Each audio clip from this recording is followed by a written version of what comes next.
quem seria melhor que o Lohan hoje para o Flamengo? No mercado, né? Quem seria esse jogador? Quanto ele custaria? O Lohan é um jogador jovem e promissor. Vai ter suas grandes oportunidades agora. Então o Flamengo não vai dar chance ao Lohan. Vai colocar esse cara. Quem é esse cara? Esse jogador. E quanto ele custaria?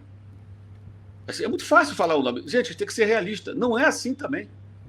Quem é esse meia? Tá dando sopa. É o Igor Coronado, que é o jogador da rede social, né? Pegaram os vídeos do Igor Coronado e de repente virou um craque interplanetário. Aí o Corinthians foi lá e, segundo os próprios dirigentes, eles gastam por mês cerca de 2 milhões de reais com esse jogador. Nada contra o rapaz. É surreal. Mas o que ele mostrou, de fato, numa liga competitiva aqui no Brasil, tudo para ter essa valorização? Quer dizer, nesse ponto, gente, não dá. Eu acho que aí se não joga o Lohan, viu? Contrataram esse meia e o garoto não joga. Aí é outra reclamação. Eu acho que o Flamengo esse ano, ele contratou o De La Cruz, gente. Porra, aí o cara quer contratar outro puta jogador. Contratou o melhor possível no mercado sul-americano. E foi uma contratação super agressiva. O River não queria liberar. Quanto é a multa? Pumba! Foi lá e pagou. O torcedor às vezes tem que ter um pouco de, sabe? Vamos reclamar quando é para reclamar, mas vamos ter um pouco também de bom senso. Eu não vejo muita saída aí. Que esse meia que você não pode contratar, que está dando sopa, que já estaria disponível. E não vale falar de jogadores que estão na Europa, porque esses só podem vir, como o caso do Felipe Anderson do Palmeiras. Só vem para adiante, quando a janela abrir. Agora não pode jogar. Então, assim, não é tão simples. É uma situação muito delicada para o clube. Muito delicada. Aí tem gente que fala, então você tem que contratar jogadores que não são convocados. Tem que jogador ruim. Mas contrata um cara que não é chamado. Aí o cara se destaca no time, ele é chamado. Quer dizer, o Richard Rios, do Palmeiras. O Palmeiras contratou o Guarani, ele se firmou lá no Palmeiras e tal. É um bom jogador. A seleção da Colômbia passou a chamar. Então não tem para onde correr, meu amigo. Tem que contratar jogador perna de pau, é isso? Ou jogador já veterano, que nem o Fluminense, que não é chamado porque já está com 40 anos. Também não dá. É um beco sem saída, o mato sem cachorro. E ainda bem pro Flamengo que não levou o Pedro. Ainda bem pro Flamengo que não levou o Pedro. Isso aí já foi uma grande coisa. Acho que o Dorival deve ter tido o mínimo de bom senso. Tipo, não vou esfacelar os times. Eu imagino a informação, a minha imaginação funcionando. Ele deve ter pensado, o Flamengo já vai perder 5 jogadores, eu vou tirar mais um? Não, vou tentar evitar. O Pedro vai ser meu titular? Não, não vai ser meu titular. Eu vou jogar com o Vinícius, com o Rodrigo, tem o Hendrick. Eu não vou tirar o cara para ficar no banco aqui. Numa outra ocasião eu chamo o Pedro. Ele deve ter pensado isso. Imagino eu. Se fez isso, parabéns ao Dorival. Bom senso, cara. O Atlético levou o Arana. Ontem eu estava vendo o jogo, antes de ontem. E o pessoal falando na transmissão, não, porque o Paulinho muito bem e tal. Porra, ele ia levar o Paulinho também, cara. Não sei, sacanear o Atlético. Aí levou o Arana, mas não levou o Paulinho. Entendeu? Eu acho até que ele teve um certo cuidado para não mutilar os times. Porque, mas do Flamengo ele sabe que o Flamengo já perde 5.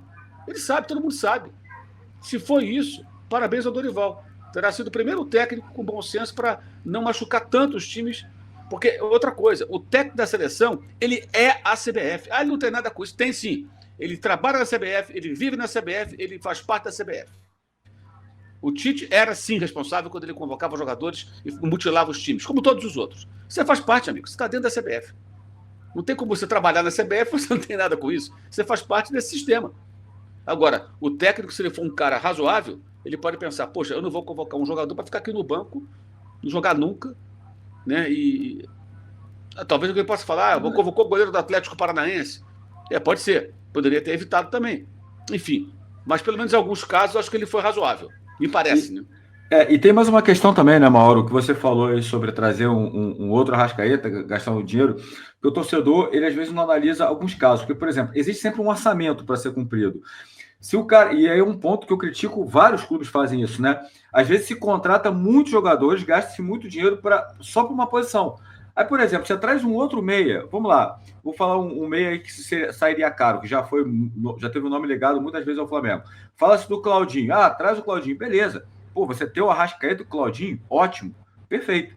Mas você gastando dinheiro num Claudinho da vida, isso poderia impactar e você não conseguir trazer um lateral direito ou jogadores para outras posições também, né, Mauro? Porque você acaba batendo a tua meta orçamentária para contratação só em uma determinada posição, né? Pois é, o Claudinho, o Zenit nem quis conversar. O Flamengo até tentou o Claudinho no ano passado, nem teve papo. Não houve nem negociação. Então, assim... É um Flamengo de lá, né? Não precisa de dinheiro, né, para vender. O clube é da Gazprom. A Gazprom é uma companhia de gás da Rússia, muito rica. Então, ele não precisa vender jogador. Então, não teve papo, não. Nem responderam o Flamengo. O Flamengo mandou a proposta inicial, eles ignoraram solenemente. Nem quiseram papo. Então, quero o Claudinho. Então, como é que faz, amigo? Sabe? Não tem essa. E eu acho até que o Flamengo errou na época, porque aí, sem poder contar com o Claudinho, aí começou a tentar o Wendel. E são jogadores de características diferentes, e o Wendel tem um problema anterior ali que eu acho que não pode ser ignorado. O Flamengo estava tentando o Wendel, aí o Wendel, de repente, renovou e não deu nenhuma satisfação. E houve uma aproximação, segundo o pessoal do Flamengo, entre ele, o staff dele. Até a mãe do Wendel foi levada pelo Flamengo para ver um jogo no Maracanã e tal. Fizeram todo aquele trabalho de aproximação. Ele poderia, pelo menos, chegar e entrar em contato com as pessoas do clube e falar, gente, legal o interesse do Flamengo, gostaria de um dia jogar pelo Flamengo, mas, porra, os caras fizeram uma proposta excelente aqui, eu vou renovar. Estou renovando o contrato. É uma proposta que não dá para rejeitar. Por isso. Então, agradeço muito e tal, não fiquem zangados, mas é uma oportunidade que eu não posso perder. Os caras estão melhorando a minha condição aqui tremendamente, é uma chance de resolver minha vida, sei lá. Mas eu agradeço. O que eu soube que o pessoal do Flamengo ficou meio na bronca, porque ele não deu, ele estava em contato e de repente não deu nenhuma explicação. Renovou e tocou, né, o dane-se. Então tem uma rusga. Aí esqueceram até isso para quê? Para mostrar que iam contratar alguém. Eu acho que ali já não era uma contratação que deveriam tentar. Eu perderia a confiança no jogador depois disso, entendeu? Esse é meu ponto de vista. Porque se houve uma aproximação, uma conversa, uma tentativa que avançou e de repente o cara roeu a corda assim, então deixa quieto. Ele que corre atrás do Flamengo. Eu pensaria assim. Você quer, então você vai correr atrás. Vê aí com o seu clube aí, tudo a gente vai estudar o que pode fazer. Eu não iria atrás do cara mais não, entendeu? Eu acho que essa é uma outra coisa que o Flamengo tem que ter também de postura. Todo mundo hoje quer jogar no Flamengo. Muitos jogadores querem jogar no Flamengo. Então não pode ficar também, sabe, se rebaixando. Isso aí era para outra época. Era a época que o Flamengo era o Corinthians, entendeu? Agora o Corinthians é o Flamengo, né? Do passado. As coisas se inverteram. Léo, eu acho que meia, né? Muito se fala, eu acho que é uma posição que o Flamengo poderia olhar no mercado, mas o Mauro tocou num ponto, e eu acho que eu já comentei aqui também algumas vezes, que talvez esse reforço ali, né? O tal opção para o Arrascaeta, talvez esteja ali dentro. E essa Copa América, eu acho que de tudo ruim que tem nesse calendário, é difícil falar uma coisa boa. Mas existe uma coisa chamada oportunidade, que às vezes surge. Né? Pode ser uma oportunidade para o Flamengo achar internamente uma opção para o Arrascaeta, né? Falando do Lohan, no caso, né, Léo?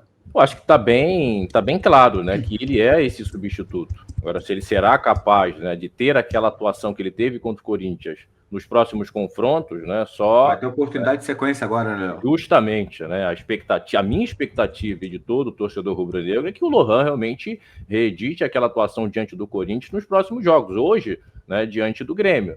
É um jogador que tem características de meia, né? O Alan, um jogador realmente que consegue carregar muito bem, arrasta muito bem essa bola, tem a pifada, né? Naquele jogo contra o Corinthians, ele entrou na cara do Carlos Miguel com uma frieza danada, então também tem finalização, tem gols, então um jogador que, no meu entendimento, tem todas as características para ser realmente esse substituto do Arrascaeta, eventualmente brigando pela titularidade, caso esse Arrascaeta baixe a qualidade do seu jogo. Então o Lohan está aí, entre outros meninos também, que certamente nós iremos falar aqui. Né? Nós sempre pontuamos essa questão do próprio Tite, né, da base ter um pouco mais de espaço. Chegou a hora, né? É numa necessidade, selecionados com as suas seleções, e esses jogadores terão muitos minutos a partir desse confronto do Grêmio e nos próximos jogos. Né? Agora é materializar uma boa performance, até para que realmente o Tite tenha confiança nesses meninos e dê mais minutos. Mas eu acho que a opção ao Arrascaeta, e eu concordo, né, com o que o Mauro falou e você também, é o Lohan. Não tendo, e eu já bati nessa tecla insistentemente nas últimas temporadas, o Flamengo tinha que contratar um jogador, não para,